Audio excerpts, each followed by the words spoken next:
Hello अस्सलाम वालेकुम दोस्तों। तो यार क्या हाल है। आज की इस वीडियो में हम बात करने वाले हैं कि आप किन किन नेगेटिव एटीट्यूड को अवॉइड करें जब आप एक डाइवर्सिफाइड कल्चर में काम कर रहे हो। यानी कि आप जिस ऑफ़िस में काम कर रहे हो उस ऑफ़िस में कुछ ऐसे लोग हों या आपके कॉलीग ऐसे हों जिनका कल्चरल बैकग्राउंड आपसे डिफरेंट हो।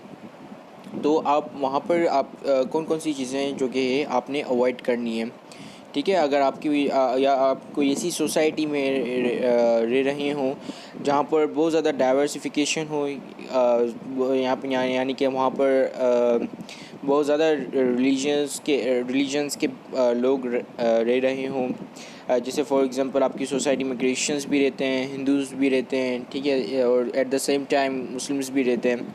तो आपको अगर इस तरह की डाइवर्सिफाइड कल्चर में अगर आप काम करें तो आपने जो कि है इन तीन चीज़ों का ख्याल रखना है। पहला है कि आपने एथनिसेंट्रिज्म को अवॉइड करना है। ठीक है, एथनिसेंट्रिज्म का मतलब होता है कि किसी और के कल्चर को जो कि है वो अपने कल्चर से इन्फीरियर समझना है, यानी कि अपने कल्चर को सुपीरियर समझना और उसके कल्चर को जो कि इन्फीरियर समझना। ठीक है, एंथ्रोसेंट्रिज्म, ठीक है, माफ़ करना अगर मैं प्रोनाउंसिएशन सही नहीं कर रहा हूँ तो I think it's pronounced like ethnocentrism means considering your culture as a superior culture over other culture, like saying our culture is best, the should follow our culture।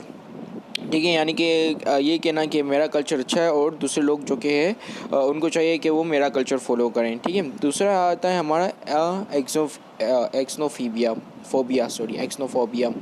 ठीक है, अब एक्सनोफोबिया जो कि एक कंडीशन होती है। ठीक है, एक पर्सन की कंडीशन होती है कि वो जो कि स्ट्रेंज लोगों से या फॉरेनर से जो कि मिलने में हेजिटेट करता है या हिचकिचाता है। ठीक है, xenophobia is the condition in which a person fear or dislike to meet and get along with the person of other culture, strange and foreigner। ठीक है, अभी एक्सनोफोबिया एक ऐसी कंडीशन होती है जिसमें एक बंदा जो कि है वो पसंद नहीं करता, या तो फिर वो हेजिटेट करता है या तो फिर वो उसको डर लगता है। ठीक है, वो क्या करने से डर लगता है कि भाई नए लोगों से मिलने में डर लगता है जिनका कल्चर बैकग्राउंड जो कि है वो डिफरेंट हो, या जिनका कल्चर जो कि डिफरेंट हो, और या तो वो स्ट्रेंजर्स हों या फॉरेनर्स हों। ठीक है, तो मतलब वो जो कि उनको अपने से अलग तरह के लोग समझता है। एक्सनोफोबिया, जिस पर्सन को एक्सनोफोबिया होता है। ठीक है, तो एक्सनोफोबिया जो कि आपने इस कंडीशन से अवॉइड करना है। आपने कोशिश करना है कि आप जो कि है स्ट्रेंजर से भी टॉक कर सकें। ठीक है, फॉरेनर से भी टॉक करें और उसके अलावा उनसे जो कि है बिल्कुल घुल मिल जाएं। ठीक है, अब stereotyping is having a general perception कहते हैं पॉइंट ऑफ व्यू को। ठीक है, general perception to a group of people like यहाँ पे लिखा हुआ है like all Pakistanis are fool. ठीक है, वैसे है नहीं, मैं ऐसे ही एग्जांपल दे रहा हूँ। ठीक है, सो नो हेट। तो स्टोरियोटाइपिंग का मतलब होता है कि एक जनरल परसेप्शन होना है, एक जनरल व्यू होना है एक बहुत ही बड़ी रेस के लिए या तो फिर किसी बड़े ग्रुप ऑफ पीपल के लिए। अब जैसे अगर मैं कहूँ कि ऑल पाकिस्तानीज आर फूल, यानी कि मैं स्टोरियो टाइप का शिकार हुआ हूँ। ठीक है, अगर हम कहें कि ऑल जर्मनीज आर रूड, तो इसका मतलब ये है कि मैं जो कि स्टोरियो टाइपिंग कर रहा हूँ, क्योंकि जाहिर सी बात है ये इम्पॉसिबल है कि सारी जर्मनीज जो कि हैं रूड हो, क्या पता कुछ अच्छे भी हों, और ये तो इम्पॉसिबल है कि सारे पाकिस्तानी फूल हों, क्या पता कुछ वाइस भी हों। ठीक है, कुछ अक्लमंद भी हों, कुछ क्लेवर भी हों। तो इस चीज़ को अवॉइड करना चाहिए। क्या आपके यहाँ पर जो कि एक जर्मनी काम कर रहा है, अब आप उसको देख के बोलोगे अरे ये तो रूड बंदा होगा क्योंकि जर्मनी है, तो मैं क्या कर रहा हूँ, मैं ये स्टोरियो टाइपिंग कर रहा हूँ। ठीक है, तो हम अभी थोड़ी इंग्लिश पढ़ लेते हैं। ठीक है, given the automatic influence of culture people often include their own culture or group is superior to other groups of culture. ठीक है, ये automatic influence of a culture people often conclude that their own, ये कौन सी वाली type है, ये है अपनी इंथ्रोस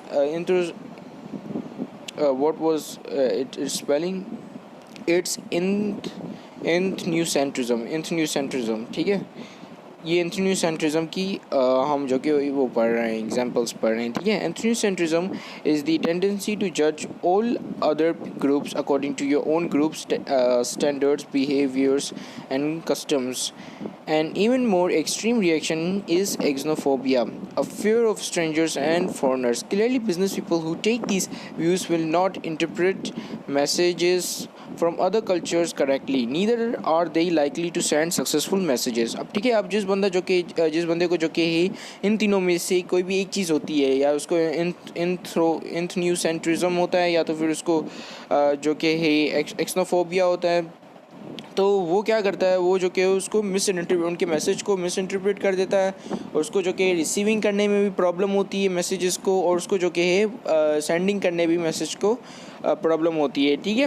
वो उसके जो कि मिस इंटरप्रेट करने के मैसेज को चांसेस ज़्यादा होते हैं, ठीक है। Stereotyping involves ascribing a wide range of generalized attributes कहते हैं रीजंस को, ठीक है, to an individual on the basis of his or her membership in a particular region, culture, or social group, without considering the individual unique characteristic. While ethnocentrism and xenophobia represent negative views of everyone in a particular group, stereotyping is more a matter of oversimplifying and failing to acknowledge individuality.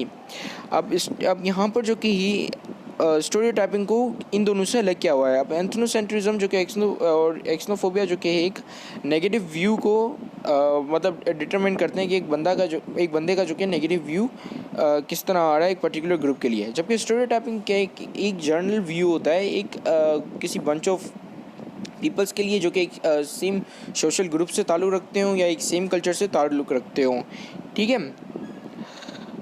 तो इसी के साथ ये video ख़त्म होती है और मैं चलता हूँ। अल्लाह हाफ़िज़।